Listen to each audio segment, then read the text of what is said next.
I am a member of a team, and I rely on the team. I defer to it and sacrifice for it because the team, not the individual, is the ultimate champion. Mia Hamm said that. When we hear the word soccer, we think of famous soccer players like David Beckham, Cristiano Ronaldo, Mia Hamm, Alex Morgan, and many others. For many years, men were recognized over the women in this industry. With the hard work, dedication, and drive from women like Mia Hamm, it helped shape the USA women's soccer team for what it is today. In the early 1990s, the recruitment process was very intense. Young girls were recruited at the age of 15 to start the success of the USA women's soccer team. There was a lot of controversy due to the fact that the soccer team played for no money. They were forced to stay in cheap hotels, eat terrible food, and were only given $10 a day allowance for the food that they ate. In 2005, the Dare to Dream documentary, the story of the U.S. women's football team, came out. Michelle Akers, one of the women's soccer players at the time, said, "We were lucky if we had anything and be happy for it." And then the men's team was what was going to get soccer in this country and a name. And so they got all the money and respect, and that's just how it was. The words of Michelle Akers gives insight into how unfair these women were treated for the sport they loved playing, while the men took all the credit. These women worked so hard and at times wondered if their hard work was ever going to be paid off. In 1991, FIFA held the first World Cup for women in China. The ladies played extremely hard, winning 5 straight games and got to the final.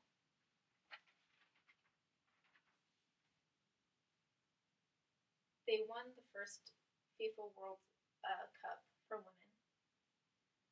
Shortly after, they were on their way back to the US in hopes to coming home to cheers and bells and whistles going off for them. They landed in the JFK airport, which is known to be one of the busiest airports in the US. They ended up coming home to no one recognizing their accomplishment and hard work. At that moment, these ladies definitely could have given up, but they kept pushing towards their goal. The women were very, very dedicated, no matter what. Their hard work started paying off in the late 1990s when they were invited to play in the first Olympic Games. Although they were happy to be invited, they were given strict guidelines. The men were getting paid much more and were given bonuses for the silver, the bronze, and the gold. Whatever medal the men received, they were going to get paid for it, whereas the women were only getting $1,000 a month, and they were only going to get a bonus if they won the gold. These ladies felt that they had no other choice but to not play. So that is what they chose to do. They were on strike for a couple of months before the Olympic Games had started. Then the soccer industry finally agreed to their terms. They were going to get $2,000 a month plus a bonus if they won the silver or bronze.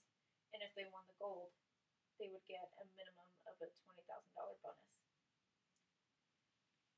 Over 65,000 people cheered for these women. They won the first gold medal in the Olympics for women's soccer. After this event, stadiums were sold out to see these women play. They were featured in commercials and became positive role models and icons for many young girls and women. Players have come and gone, even retired, but are still remembered to this day. The U.S. women's soccer team have won many gold medals and the Big Golden Globe Soccer Award for the World Cup.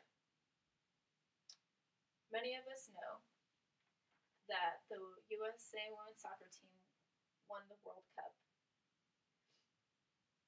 This was truly an amazing accomplishment for these women to go from not even being recognized years ago to being where they are today. They may be different players, but they all still have the same mindset and they all still stick together. Without these women, many little girls would still have the mindset that soccer is for boys. They showed us that anything is possible as long as you are willing to put in the hard work and effort to achieve it. Although there are still things that need to be adjusted within the FIFA soccer industry, these women have definitely come a long way. All of these female soccer athletes who have participated and even who are currently still participating will forever be an inspiration to young girls and women throughout the world, including me.